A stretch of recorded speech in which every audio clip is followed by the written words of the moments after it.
السلام علیکم ورحمت الله وبرکاتہ. زیم فیاض الدین او تاسو ګورئ د دین فطرت خپرونه. ګرانو کتونکو، رسول الله صلی الله علیه وسلم زموږ پیغمبر دی، خاتم النبیین دی، مسلمان او مونږ ټول نبی علیه السلام سره د مینې عقیدت لرو، جذبات لرو او هغوی سره د مینې اظهار هم کوو. خو دا یاد لرئ، محققین علما دا وایي چې کم عقیدت او کم جذباتیت چې په ټولنه کې موجود دی چې دا مونږ په عمل باندې مجبوره کی، نو هغه د مینې هغه تقاضه به پوره کیږي او دا عملی تقاضي دي. د دې مثال علما داسې ورکوي، مثال په تور باندې زما پلار دی، هغه سره زه ډېره زیاته مینه کوم او هغه راته مختلف خبرې کوي چې دروغ مه وایه بچې، جنګ مه کوه، شر مه کوه، امن سره اوسه. خو په دغې باندې زه عمل نه کوم او زه ډېر زیات د خپل پلار سره د عقیدت اظهار کوم، د هغه د زنده‌باد نارې لګوم او په هغه په نوم باندې جګړې هم کوم. خو د هغه چې کوم نصیحتونه دي، هغه چې راته کومې خبرې کړي دي، په هغې باندې زه عمل نه کوم، نو خلک به دا وایي چې دا یو فرمانبرداره زوی نه دی. زوی به هغه کارونه کوي چې کوم پلار نصیحت کړی دی، په هغې به عمل کوي، نو پلار به هم خوشحالېږي. دغه شان رسول الله صلی الله علیه وسلم چې کوم ارشادات دي، په هغې باندې سر قربانول، په هغې باندې عمل کول، هغه په عمل کې راوستل، دا اصلي مینه ده. کو داسې نه وي نو دا به صرف عقیدت پاتې شي، جذبات به پاتې شي، خو موږ به جنت ته به ونځي. جنت ته تلو لپاره دا ډېره زیاته ضروري ده چې د رسول الله صلی الله علیه وسلم اطاعت، د رسول الله صلی الله علیه وسلم اتباع، پیروي، دا چې زموږ په ژوند کې راشي، نو موږ په دې دنیا کې هم کامیاب شو او په هغه دنیا کې به هم کامیاب شو. په دې باندې به انشاءالله جوړې خبرې کوو. نقطه به دا وي چې دا عقیدت او دا جذبات او زموږ دا ایمان مونږ په عمل باندې ولې نه مجبوري، زموږ په عمل کې هغه رنګ ولې نشته، هغه نبوي مزاج ولې نشته، هغه نبوي کردار، هغه رڼا چې کوم مونږ د رسول الله صلی الله علیه وسلم نه اخیستې ده، کوم د کتاب او سنت په شکل کې ده، مونږ په دې عمل ولې نه کوو. په دې باندې به جوړې خبرې کوو. مونږ په خیر راغلی وایو. زموږ ړومبنی میلمه ډاکټر مفتی اسرار مدني صاحب، تاسو ته په خیر راغلی وایو. او زموږ دویم میلمه زما استاد محترم ډاکټر سلیم خان صاحب چې دوی تعلق جامعه پېښور سره دی، هلته دوی استاد دی. تاسو ته موږ په خیر راغلی وایو. ډېره مهرباني، خوشحاله. مفتی صاحب، تاسو نه موږ آغاز کوو. قرآن حکیم کې الله سبحانه وتعالی فرمایي قل ان کنتم تحبون الله فاتبعوني. زموږ ټولنه کې د اتباع تقاضا پوره کیږي نه، بلکې صرف دعوی کیږي. دې باره کې تاسو څه نظر لرئ؟ بسم الله الرحمن الرحیم وصلی الله علی النبی الکریم، اما بعد. ډیره مننه فیاض الدین صاحب ستاسو، او ډیر مهم سوال هم دی او د دې میاشتې سره مناسبت او تړون هم ډیر خاص دی. دا یو حقیقت دی چې په حیثیت مسلمان موږ دا دعوه هم کوو او یقینا چې یو مسلمان په حقیقت سره د ایمان دعوه کوي، نو هغه په دې خبره باندې عمل پیرا هم وي چې د رسول الله صلی الله علیه وسلم سره به عقیدت، محبت او هغه تړون د هر څیز نه زیات وي. او قرآن عظیم الشان د رسول الله صلی الله علیه وسلم اسوه او زندگی زموږ دپاره یو بهترین طریقه کار هم ښودلی دی. ولکم فی رسول الله اسوة حسنه. دا چې کوم آیت تاسو په تمهید کې ولوستلو، د دې آیت چې کوم دا فتبعوني لفظ دی، د دې فتبعوني لفظ په ذیل کې په تفسیر کې امام قرطبي رحمه الله فرمایي چې دا فتبعوني لفظ د دې امت محمدي صلی الله علیه وسلم د پاره یو میزان دی، یوه تله ده. دا به خپل ژوند، خپل شپه ورځ په دې تله باندې تلي او د هغې تللو سره به ځان هغه د سیرت سره د ناب کولو کوشش کوي چې زما د عمل او کردار د سیرت سره څومره سمون لري، څومره تړون لري. که چېرته کې سمون او تړون یې ورسره و، نو ستا بیا دا دعوه د نبي علیه صلات وسلم سره د محبت، د عشق، دا بیا ریښتونې ده. او غالبا امام غزالی رحمه الله دا خبره لیکلې ده چې د نبی علیه صلات وسلام سره عشق د جذباتي لګاو نوم نه دی،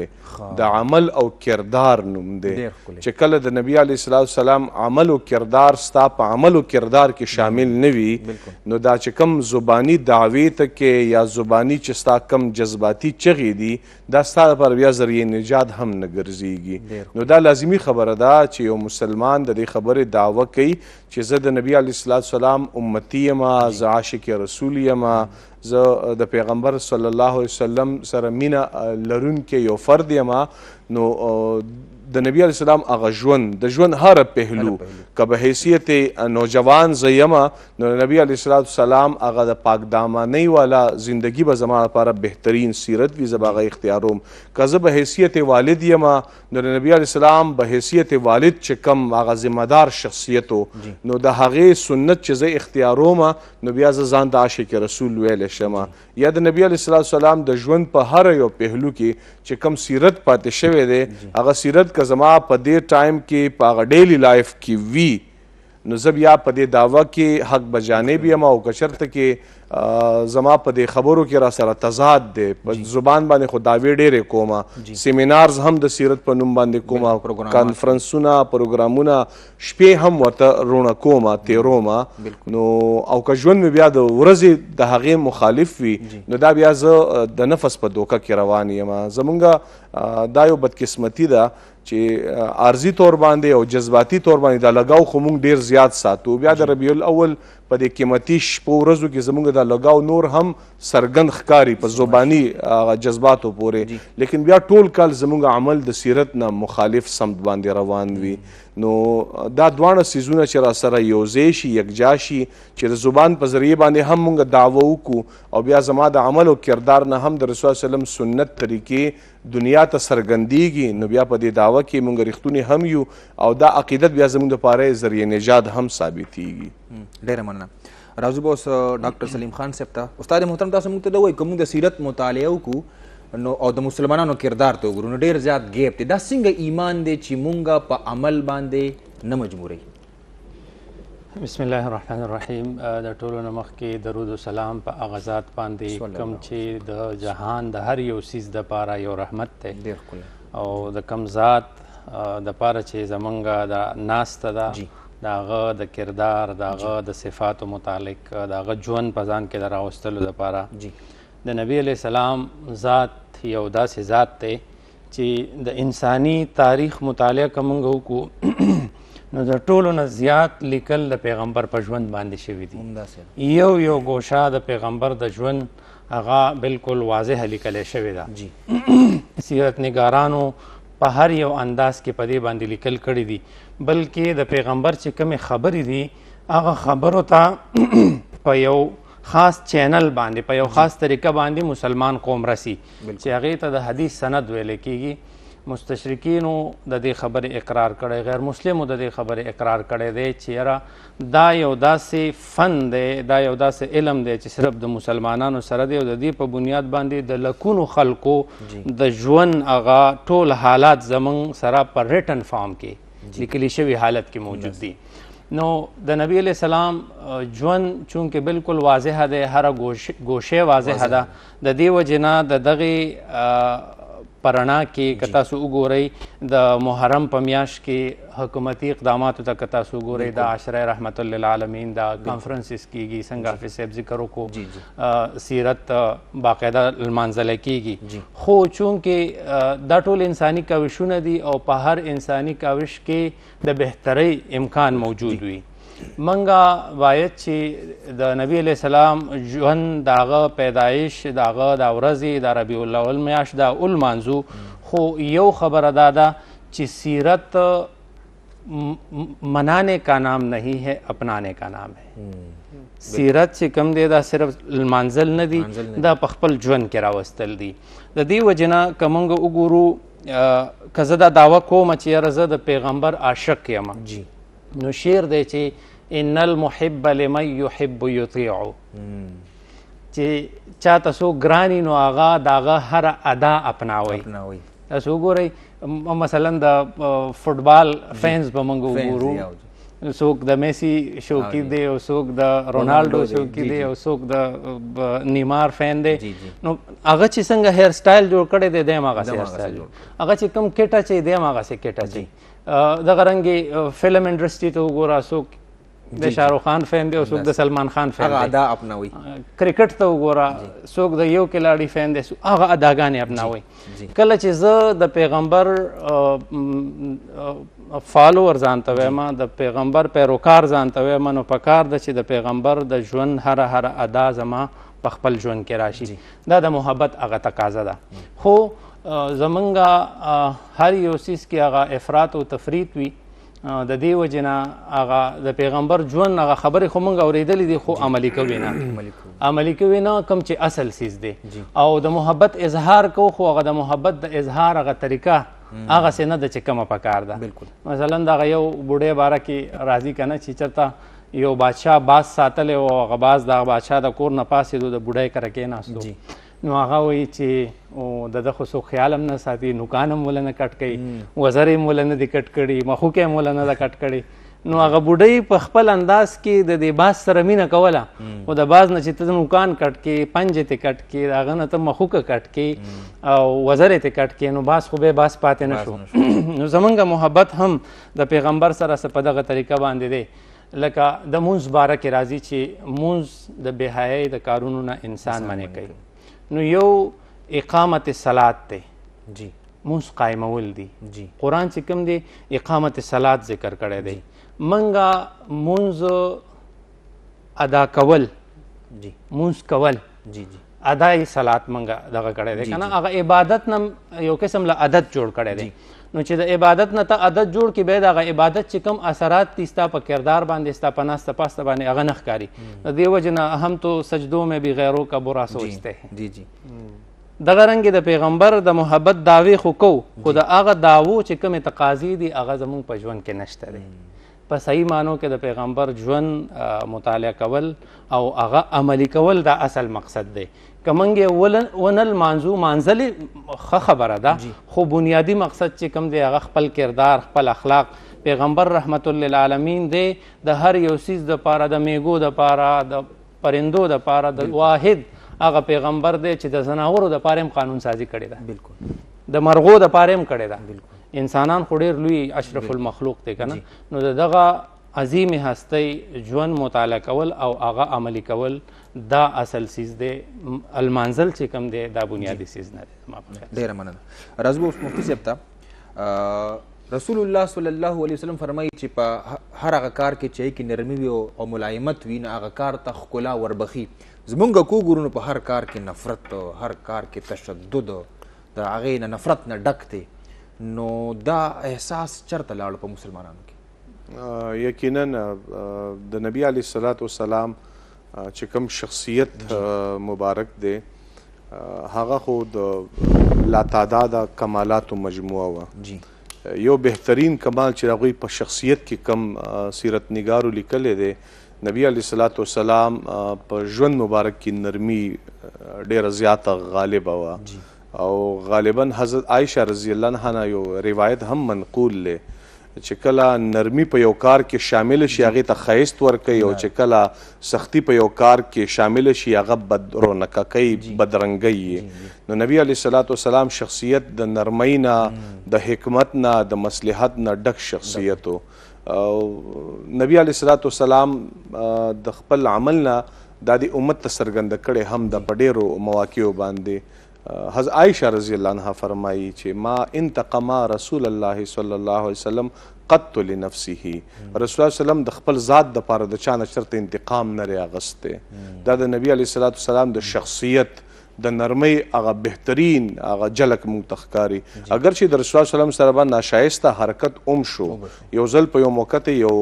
کس صادر راخکلو، نبی علیه الصلاة والسلام ته کافي تکلیف رسولی و، د هغې په بدن مبارک باندې هغه اثرات هم د هغې صادر راغلي و، خو نبی علیه الصلاة والسلام هغې ته هغه چې کوم فیلینګ ورکړی و هغه په سمایلینګ فیس سره نبی علیه السلام یا په یو بله موقع باندې یو یهودي د نبی علیه الصلاة والسلام سره یو معامله د قرض کړې وه. نو رسول الله وسلم هغې سره یو ټایم لیمټ ایښی و چې دومره ټایم کې به زه ادایګي کومه. نو هغې یهودي قبل از وقت تقاضه شروع کړله او په ډېر بد اخلاقۍ سره یې شروع کړله. عمر فاروق رضی الله عنه رسول الله وسلم سایډ اغستو کوشش وکړو. نبی علیه الصلاة والسلام هغې ته ووایي چې ته انصاف نه کار اخله، وایي ما ته دا نصیحت وکړه چې دې ته ادایګي وکړه په ښه انداز سره، او هغې ته دا نصیحت وکړه چې ته په ښه انداز سره مطالبه وکړه. یعنې د نبی علیه الصلاة والسلام شخصیت دومره، یا د نبی علیه الصلاة والسلام د سیرت مبارک نه مونږ ته د حضرت معاذ ابن جبل رضی الله عنه سره د رسول سره ډېر مکالمات په سیرت کې نقل شوي دي. د هغې سره به انټریکشن په ډېر مواقع باندې شوی دی. هغې چې کله یمن ته لیږلو نو نبي علیه الصلاة والسلام هغې ته چې کوم نصیحتونه کړي یو نصیحت یې پکې دا ورته کړی و چې ته نرمي مقدمه وساته، اساني مقدمه وساته، ځان نه د اسانۍ والا کردار جوړ کړه، د سختۍ والا کردار مه جوړوه. تر دې پورې دا نصیحت یې ورته کړی و چې دا د یمن خلک لږ د مزاج نه سخت خلک دي چې کله ته د هغې نه د شرعي تقاضو مطابق سک کې کلیکشن کې که د زکات کلیکشن کې یا څه کلیکشن کې وایي د هغې نه د هغې د مرضۍ مطابق څیزونه راخله، د خپلې مرضۍ ترې مه اخله، هغه کوم څیز درکوي هغه ترې اخله. انساني مزاج دی. او په یو بله موقع باندې رسول الله صلی الله علیه وسلم حضرت معاذ ته یو بل نصیحت کړی او دا په دې ټایم کې هم یو ډېر قیمتي نصیحت دی. هغې ته ویلي وو چې د یمن د خلکو نه ته کومو څیزونو کلیکشن کې هغه ټیکسونه وي یا څه شی یا مالي څه شی وي وایي د هغې په ترجیحاتو کې استعمال په هغې خلکو باندې کوه، یعنې د هغې وسایل په هغې باندې لګوه، د هغې وسایل بل چېرته مه وړه. دا د دې ټایم لپاره ډېر قیمتي یو نصیحت دی چې د هغې نه کوم څیزونه ته راغونډې وایي په ترجیحاتو کې د هغوی په بهترۍ باندې استعمال کوو چې کوم اضافي پاتې کېږي بیا اخوا دېخوا راوړه. نو نبي علیه الصلاة والسلام د دې شخصیت نه هغه نرمي یا د نبي علیه الصلاة والسلام د شخصیت نه هغه انسان دوستي موږ ته څرګندېږي.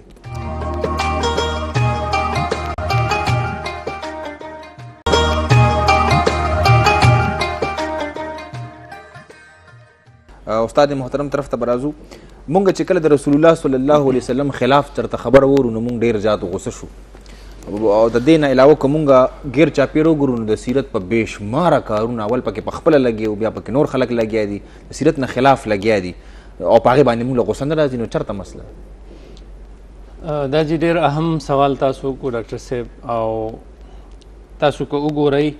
نو د پیغمبر خلاف خبرې کول جی یا د پیغمبر توهین کول، توهین رسالت چې څه ته وایي دا څه نوې خبرې نه دي. جی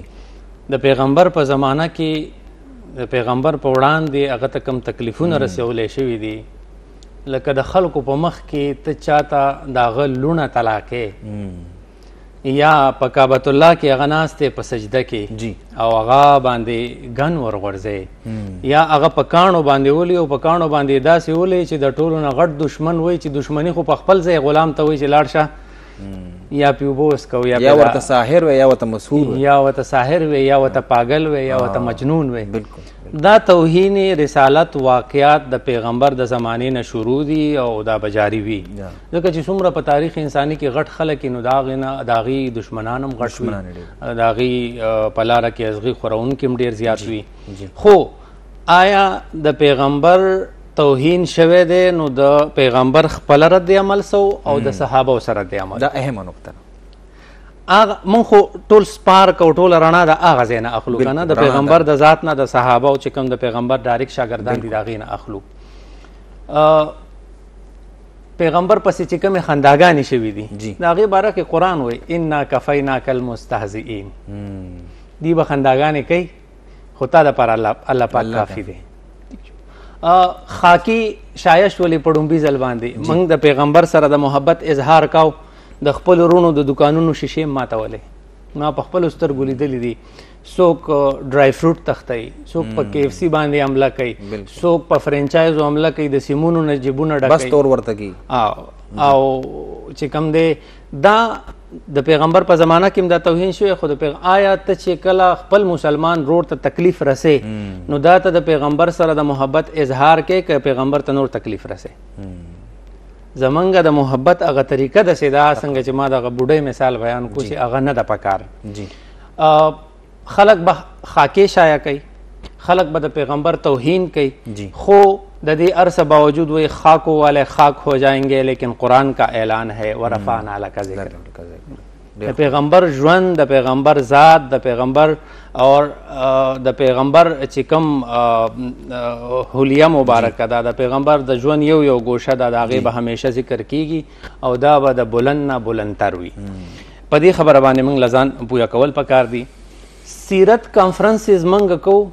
د پیغمبر وخته مبارک داسې و، د پیغمبر چهره انور مبارک داسې وه،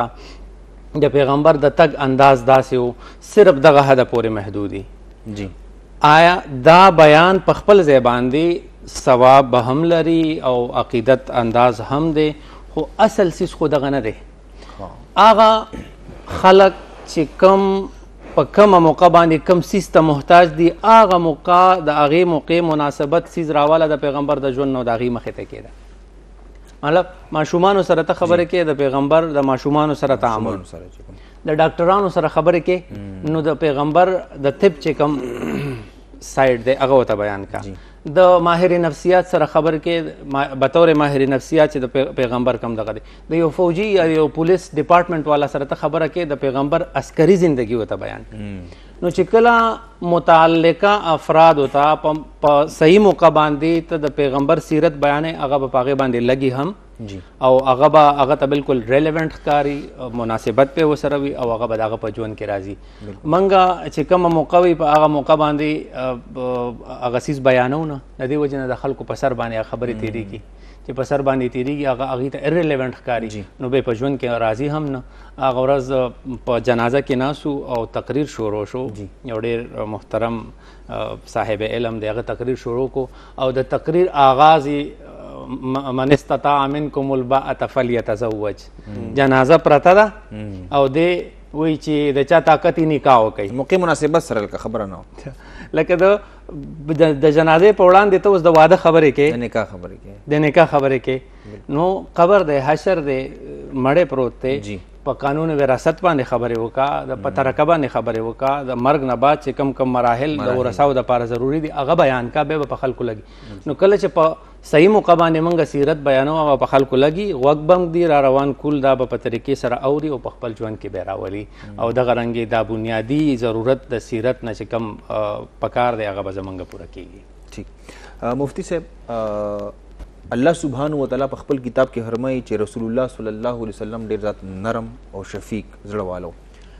او بیا دا ویلي دي که فرض که داسې نه وه دوی طبیعت سخت و نو دا ټول صحابه کرام به د دوی د کیر چاپیر نه تښتېدلي، یعنې د هغه ځای به یې پرېښودی او تلي به خواله به نه راتلل رسول الله صلی الله علیه وسلم ته. دلته موږ ترتیب الټه نه دی، زموږ مزاج خو هغه شان نه دی، ډېر زیات سخت دی، موږ له خواله څوک نه راځي، مذهبي خلکو سره خواله څوک نه کیني، خطبې له څوک نه کیني، نو دا موږ کوم طرف ته روان یو؟ یقینا که د دې دور حاضر د څه بعض مذهبي شخصیاتو موازنه موږ د رسول الله صلی الله علیه وسلم د مذهبي شخصیت سره وکړو نو د دې دور د مذهبي شخصیات ډېر زیات ناقص دي او د دې حکمت د نشوالي د وجې نه، د موقع محل د ناپېژنګلو د وجې نه موږ د اسلام صحیح ترجمانی نه کوو، یا چې کم افراد موږ د اسلام سره د هغوی تړون ډېر په مضبوطۍ سره قایمولی شو هغه شانتې موږ نشو کولی. رسول الله صلی الله علیه وسلم په داسې موقعو کې ډېر زیات حساس هم و او موقع شناس شخصیت و، لکه ډاکټر صاحب ډېره بهترینه خبره وکړله. د رسول الله صلی الله علیه وسلم د سیرت مبارک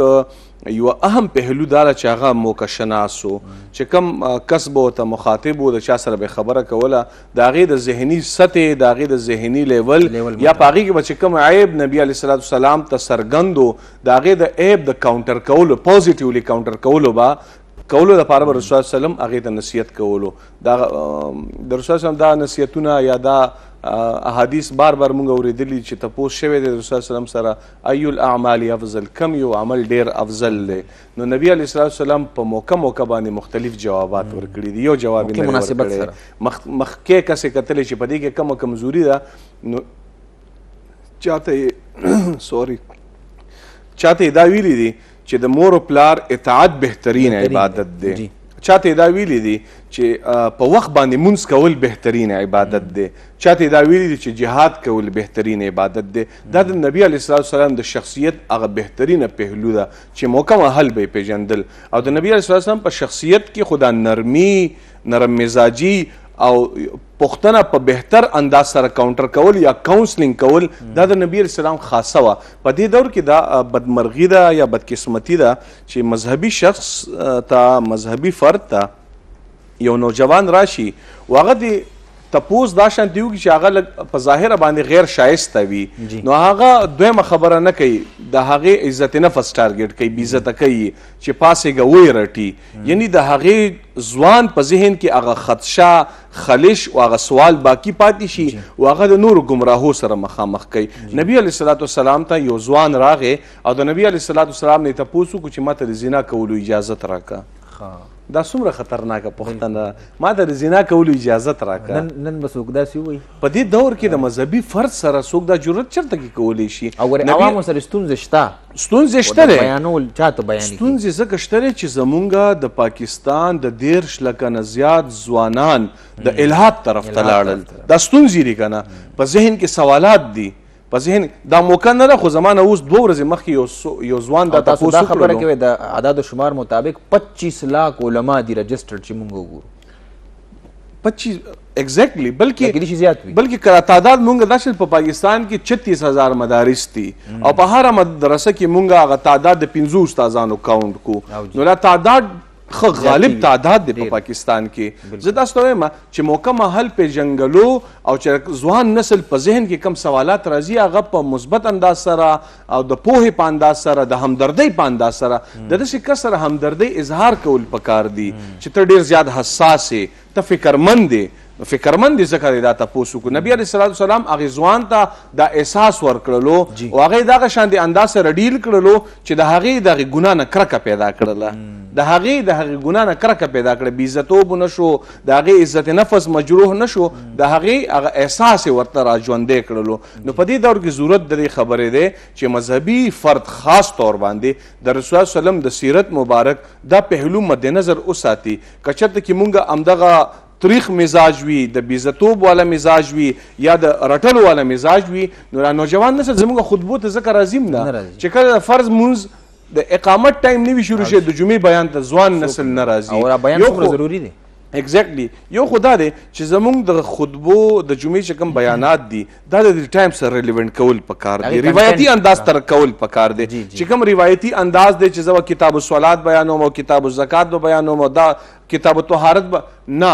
ته دا ډېر اهم پلیټ فارم دی دا ممبر دا به د موقع محل د مطابق استعمال وکړي او د عصر حاضر مسایل به ته ډیل کې د عصر حاضر د مسایلو ګوره موږ د نبی علیه الصلاة والسلام په سیرت اقدس کې د نبی علیه السلام په محبت کې دا کانفرنسز ډیر کوو موږ د ختم نبوت په نوم باندې هم کانفرنسونه کوو په اهتمام سره او کول پکار دی اوس ریسنټلی دا تاریخ 13 هم شو دا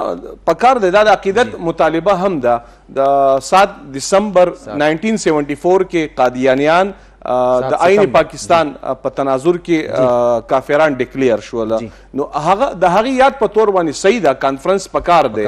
خو دا کانفرنس چې وشي نو دا کانفرنس صرف په یوې خبرې پورې محدودول نه دي پکار بیا د دین نبي علیه الصلاة والسلام هغه ګوره خلکو ته راجمع کړي دي په پېښور کې هم ښه ډېر خلک راجمع په هره ضلع کې دا د نبي علیه الصلاة والسلام عشاق ته راجمع کړي دي دوی ته د نبي علیه الصلاة والسلام د سیرت جامع پیغام هم ورکړه چې په تاسو کې یو کس دا شانتې دی چې د خپلې خور حق یې نه دی ورکړی نو هغه عاشق رسول نشي کېدی چې په تاسو کې یو کس دا شانتې دی چې د خپل ورور سره یې په ځمکه باندې په زبردستۍ قابل شوی دی هغه ګوره عاشق رسول نه دی په تاسو کې یو کس دا شانتې دی چې مور او پلار ته ناراضه دي هغه ګوره عاشق رسول نه دی هسې ناست دی نفس په دوکه کې اچولی دی په دې ناسته باندې ګوره ستا بیا دا جسټیفیکیشن ممکن نه دی ته عملي طور باندې د نبي علیه السلام طریقه کار په تاسو کې یو کس دا شانتې دی چې خپلې ښځې سره بد اخلاقه دی هغه عاشق رسول نه دی نبي علیه السلام سیرت عایشه څه بیانوي ما ضرب رسول الله صلی الله علیه وسلم شیئا بیده قط ولا امرأة ولا خادما رسول الله وسلم چرته کې په ژوند کې په لاس باندې نه زنانه ته سپېړ ورکړی نه خادم ته ورکړی دا نو په تاسو کې که چرته کې دا شانې کس وي چې هغه ښځه ټارچر کوي چې کوم غریب یو تشدد مظاهره کوي هغه عاشق رسول نشي کېدلی مور او پلار درنه خفه دي رونه خویندې درنه شرعي حقوقو نه محروم دي ساتلي دي نو ته څومره بیا په دې کانفرنسونو کې کښېنه ته د ختم نبوت یا د ختم نبوت د کانفرنس بانیم وګرځې دا انیشیټیو تو کا غټ کانفرنس وکا خدا خامیان در کې د سیرت متصادم دي نو دا سیز تا ته ګوره هېڅ فایده نه راکوي. د سیرت تقاضا اولینه دا ده چې زه د نبي علیه الصلاة والسلام سره اظهار محبت کوم خو په عمل کې به مې څرګندېږي. په عمل کې مې څرګند نه دی نو دا زه بیا صرف عارضي طور باندې ما ځان په دې دوکه کې ساتلی دی. نفس تسکین به وشي خو هغه اصل مقصد د دې سره د نفس تسکین به وشي یا څه دنیاوي مفادات به ورسره حاصل شي خو اخروي مفاد به سره نه حاصلیږي. یا چې کوم اصل مفاد دی د نبي علیه الصلاة والسلام هغه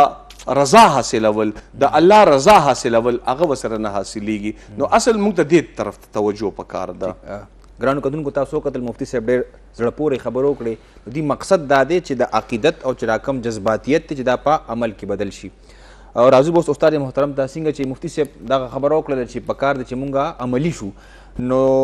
الله سبحانه وتعالی په غالبا په سوره احزاب کې فرمایي چې بعضې خلک به داسې وي چې د رسول الله صلی الله علیه وسلم په لاره باندې به نیتلي نو د په خپل لاسونه به چکونه لګوي او دا به وي چې ای کاش چې مونږ د رسول الله صلی الله علیه وسلم هغه سبیل هغه طریقه اختیاره کړې وه.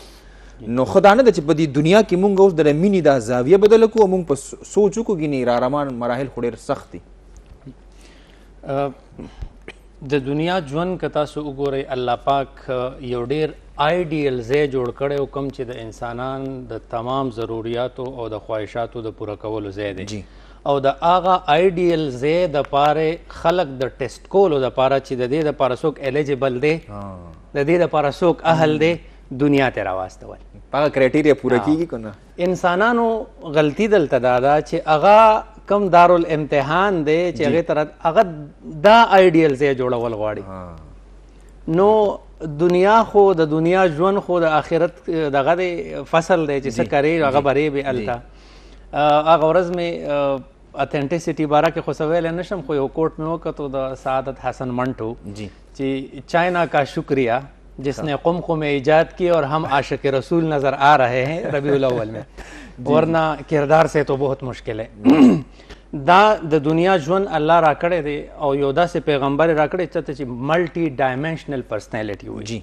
د هغه د ژوند هر یو پهلو قابل عمل دی او هغه داسې قابل عمل دی چې هغه بالکل اسوه حسنه چې ورته الله پاک ویلی ده په قرآن کې که نه. نو د دې وجې نه د پیغمبر د ژوند په هره موقع باندې د هغه د ژوند واقعات او د هغې نه چې کوم موږ ته اسباق میلاویږي هغه اسباقو باندې ځان پویه کول پکار دي. مثلا زمونږ په ملک کې اوس لکه قدرتي افتونه دي سیلاب رالی یا کله وړه ګران شي کله چینی غیب شي. د قحط په زمانه کې د حضرت یوسف علیه السلام څه منصوبه بندي وه دا چې ته کله په قحط کې یا په قدرتي افتونو کې ته بیانې خلکو باندې دا خبرې اثر کوي. بالکل حضرت عمر رضی الله عنه د قحط په زمانه کې څه کړي تر دې پورې چې د قرآن په الفاظو باندې عمل درآمد ملتوي کړی قطعیت وسارق وسارقة فقطعوا ایدیهما هغې موقوف کړی. نو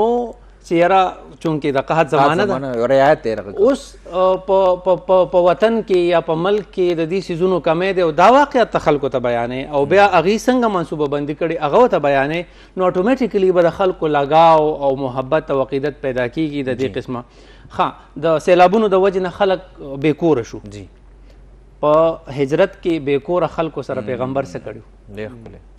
مواخات مدینه کې څه کړي دي مهاجرین شو کنه مهاجرین شو الته آباد کړه ړومبه کار د هغې آبادکاري وکړله. پیغمبر سیاسي ژوند چې موږ ګورو که نه نو د مهاجرینو آبادکاري غټه مسله وه هغې ړومبه وکړه. دویمه د ډیفنس معاهده کړې ده د ټریټي اف مدینه میثاق مدینه په شکل کې. نو یو خو یې خلک آباد کړه او بل خوا چې کوم دی د دشمن نه د هغې د حفاظت اقدامات وکړه. اوس مثلا یو دشمن په ملک باندې حمله وکړله په دغه ټیم کې ته خلکو ته د پیغمبر جنگي حکمت عملي بیانې ښه ستا پوزیشن مستحکم دی تاله څنګه اقدامات پکار دي ستا پوزیشن کمزور دی تاله څنګه اقدامات پکار دي. صلح حدیبیه ته وګوره میثاق مدینه ته وګوره نو چې کله ته مضبوطی است به یو شان اختیار چې کله کمزور به بل شان اختیار. دا واقعیات چې کله موږ بیانو نو دا به اټومیټیکلی خپلو نسلونو ته مثلا زه تاسو ته ووایم چې بیگانه بلش په چاند ګرهن شو اوس چاند ګرهن ساینټیفیکلی یا علم حیات یا طبیعت یا اسټرونومي دا چې ارڅه وی خو کم از کم خپلو کشرانو ته دا ښودل پکار دي کور والا بچو ته مې ویلې چې راشي تاسو ګورئ سپوږمۍ پښتو کې سپوږمۍ تندر نیولې تندر نیولو که د پیغمبر څه عملو څه به یې کول. حضرت ابراهیم د پیغمبر بچی چې کله وفات شو نو سورج ګرهن وشو نور تندر ونیولو او د هغې عقیده دا وه چې یاره یو غټ سړی وفات شي نو نور یا سپوږمۍ تندر نیسي او روایت الفاظ دی چې دا لا یخسفان لموت احد ولا لحیاته سورج ګرهن او چاند ګرهن دا د چا د مرګ سره تعلق نه ساتي توهم دي. موجوده بچی په دې باندې هم پوهه کول پکار دي چې کله ځمکه د انوار او د سپوږمۍ په منځ کې راشي نو خو که د انوار او د سپوږمۍ په منځ کې راغلی هم ده پیغمبر دې ټیم کې څه چل کړی 2 رکعته صلات خصوف یې کړی دی 2 رکعته نفل یې کړی دي ٹھیک شو. اذا الشمس کوورت کله نور بې نوره شي که نه دغه ټیم کې بې نوره وي هغې ټیم کې څه اقدامات دا څیزونه چې کله ته په موقع باندې بیانې د موقع مناسبت سره بیانې هغه ځای نیسي او خلک بیا په عمل کې هم راوړي. موږ بېځای خبرې کوو او یو سړی به وږي او ته به ورته د ډایټینګ فضایل بیانې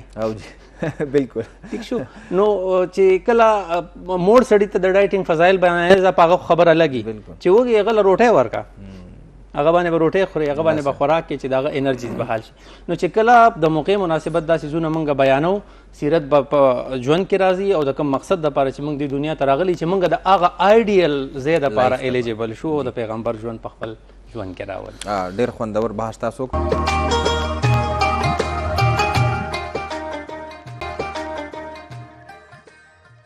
راځو اوس مفتي صاحب تاسو طرف ته سیرت نه مسلمان ډېر زیات لرې دی څه کول غواړي مسله ډېره سنګینه ده څه حل به تاسو سجیسټ کول غواړئ؟ یقینا دا زموږ د دې دور المیه ده چې د رسول الله وسلم سره د محبت او د عشق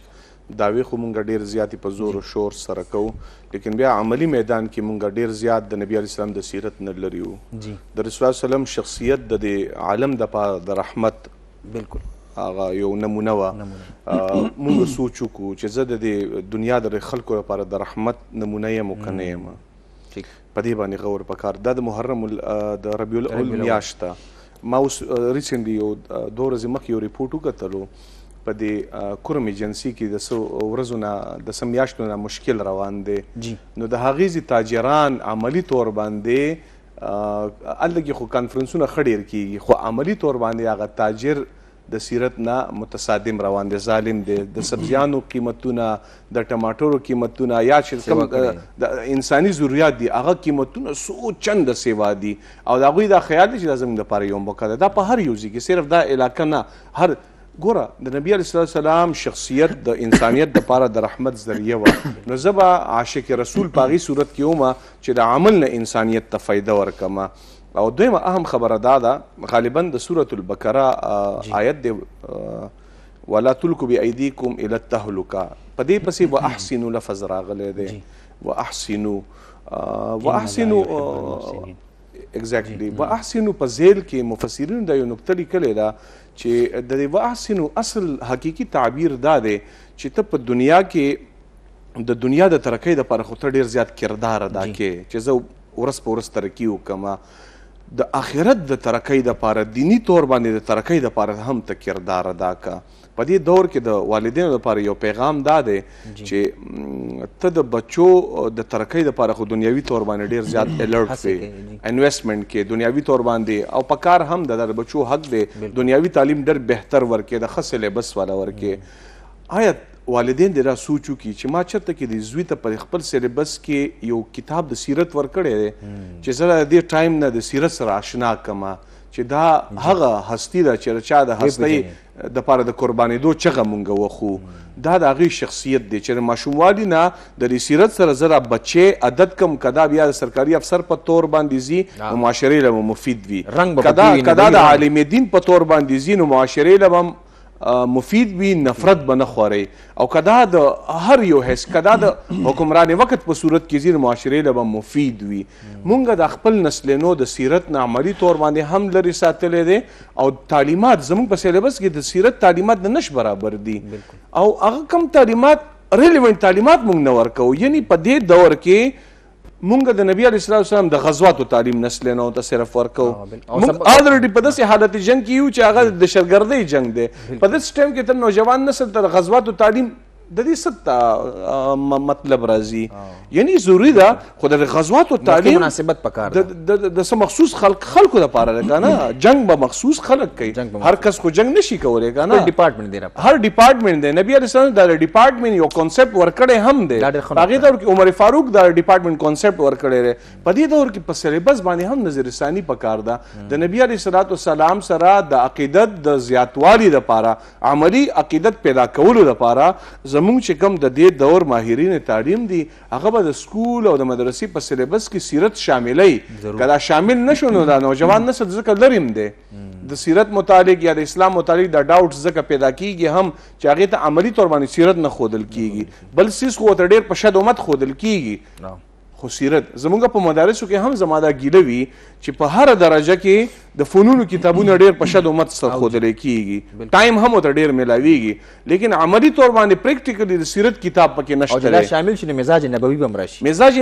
نبوي هم اختیاریږي او بلکې په دې ټایم کې د زده کړې مواقع هغه زیاتې هم شي نو زما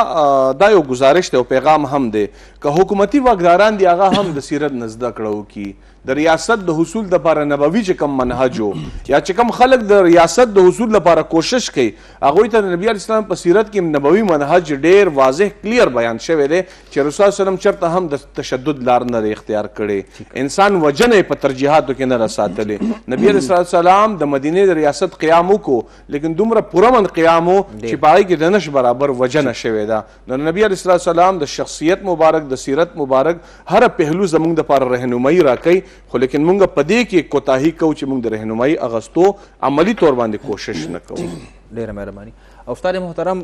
تاسو نه هم دا سوال چې مسلمان د سیرت رسول صلی الله علیه وسلم نه ډېر لرې دی مسله ډېره سنګینه ده څه تجویز کول غواړي چې دا مسلمان د سیرت ته نږدې راشي مسله جی هغه ځای کې پیدا کیږي کله چې زمونږ موجوده نسلونه اسلام په کتاب کې ګوري او هغه اسلام به بهر په سماج کې هغه ته په نظر باندې نه راځي مثلا نظام عدل دی نو قاضي د قاضي یو کرایټیریا ده د هغې کرایټیریا مطابق ډیر یو ریر قسمه خلک وي چې هغه قاضي اپوینټ کیږي هغه قاضي چې کومه فیصله وکړي نو هغه فیصله به چیلنج کیدل نه وي او بالکل سستا انصاف وي تا ته راتو رات میلاویدی شي دا چې زما بچې په کتاب کې وګوري او دلته ستا عدالتي نظام وګوري چې دا لوور کورټ دی دا سیشن کورټ دی دا های کورټ دی دا سپریم کورټ دی بیا شریع اپیلیټ بنچ دی نو 30-40 سال بستا په مقدمه کې نو هغې وګوري چې یاره دا په کتابونو کې څه دي او بهر څه دي یو دا خبره ده دویمه دا ده چې موږ خپلو بچو ته صرف د پیغمبر د عبادت هغه پهلو مخې ته راوځي داسې ده د پیغمبر دا نور پهلوګان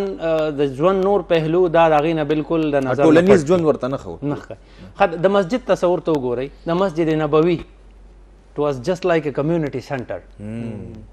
ډېر ښه هلته به جرګې کېدې هلته به نکاحګانې کېدې هلته به مرکې کېدې د انټرنیشنل چې کوم ډیلیګیشنز وو د هغې سره به پیغمبر مذاکرات کول هلته به د هر چا مسله اورېدې کېدله زمونږ په مسجد کې چې ماشوم په مزه باندې آواز وکړي لږ ورانې وکړي بوډاګان هغه غوبل شو جوړ کړي چې ماشوم دومره ورانې نه وي کړی هغې زیات مسجد بې حرمتي کوي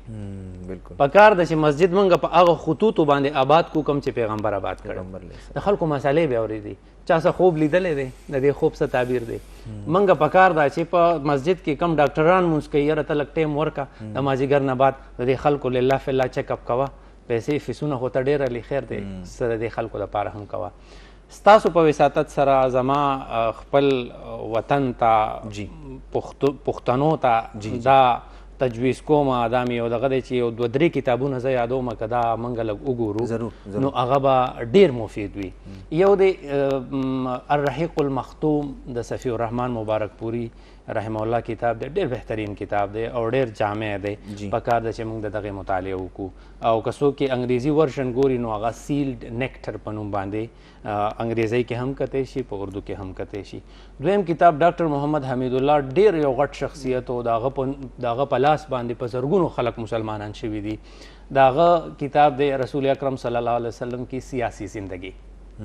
کم خلک چې د سیاست سره تعلق ساتي د سیاسي ګوندونو سره تعلق ساتي پکار د چې د دې کتاب مطالعه وکړي. او بل یو کتاب ډېر آسان فهم دی، محمد ادریس کاندیلوي رحمت الله علیه لیکلی سیرت مصطفی په نوم باندې. دا واړه واړه کتابونه که چېرته موږ د خپل مطالعې حصه وګرځو، په خپل هم ګورو. زه چې کتاب راوالم زما بچی به ما ته ګوري، هغه به هم ګوري، زما رور به ما ته ګوري، یا به زما کورواله ما ته ګوري، هغې به هم ګوري. دغسې به ورو او د سیرت هغه پهلو به بیانو چې کم هغې باندې پردې پرتې دي. جی صرف د عبادت پهلو ډیر زیات بیان شو، دا نور چې کوم د حافظ صاحب ویلي د جنگونو د غزواتو پهلو دا ډیر بیان شو. هغه پهلوګان چې کوم پټ پراته دي پکار ده چې په هغې باندې موږ بحث وکړو، هغه خپلو نسلونو ته وړاندې کیږو او د هغې په بنیاد باندې سیرت په خپل ژوند کې عملا نافذ کړو. ٹھیک، ډېر ښه. مفتی صاحب، کونړ کې زلزله راغله، اول ته په زرګونو خلکو شهیدان شو، ډېر تکلیف ورته ملو شو. چونکې زموږ ګاونډیان دي نو تاسو نه ګڼئ چې سیرت هم دا وي چې دا لارې ورته کلو شي دلته هسپتالونو ته راشي، چونکې هلته طبعي چې کوم نظام دی د هسپتالونو هغه ډېر ناقص دی. نو دې باره کې تاسو څه نظر لرئ؟ واکمنو له څه کول پکار دي؟ یقینا په دې سلسله کې خو غالبا کچته کې مصدقه وي د خیبر پختونخوا د حکومت دا یو بیان ډېر حوصله افزا و. زه پرې ډېر زیات خوشحاله شوم چې دوی دا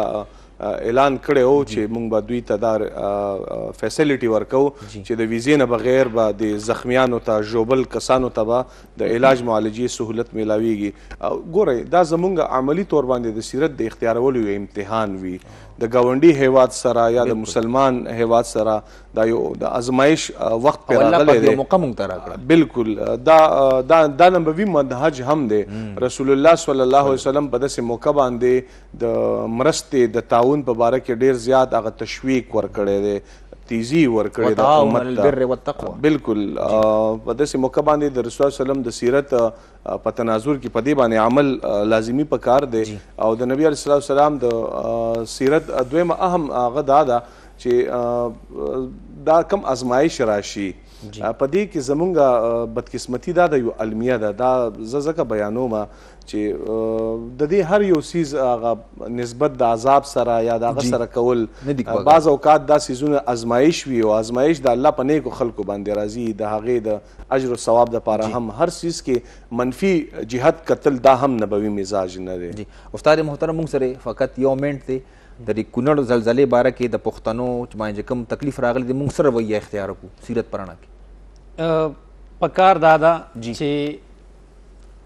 ارسپیکټیو چې دا پښتون دی یا دا مسلمان دی یا د هر قسمه